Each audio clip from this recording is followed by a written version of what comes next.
Today, my first smash burger ever. Kind of. We're proudly serving in Hermosa Beach, which many of you tell me is one of the best smash burgers in the Southland. It was founded by Matthew McIver as a pandemic pop-up after Matthew lost a bunch of his PR clients due to the pandemic. Apparently his friends and fam loved to smash burgers so much, they're like, you should go legit.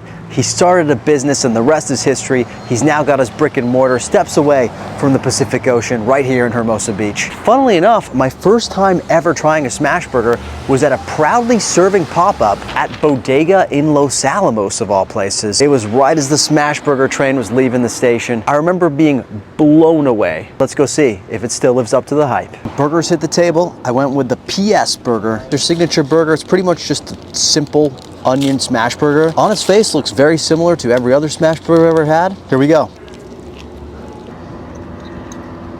Time to try the fries, which are tossing a little duck fat at the end. Use a little of their malt and vinegar aioli.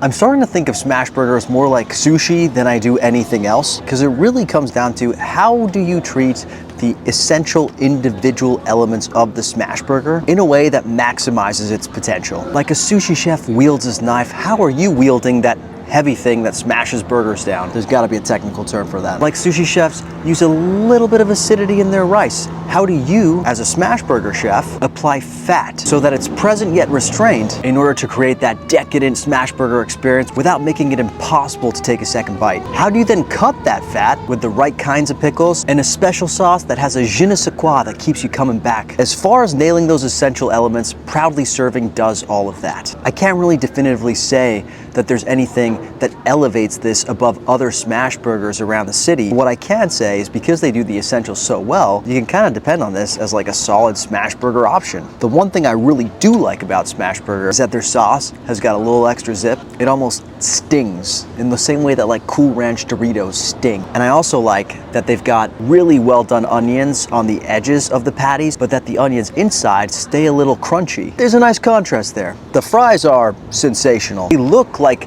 you know, a steak cut fry, but they've got a little extra battering on there so they get super crispy, and that toss in the duck fat just makes you like, ugh. Malt vinegar aioli, elite. All in all, I struggle to say anybody should drive across town for a smash burger. I don't think there's a single smash burger I would drive across town for. However, in terms of charming location, it feels like a dive bar turned into a smash burger bar, steps away from the ocean, and everything is done very well with attention and care. And for those reasons, this may be one of my favorite smash burgers in the city.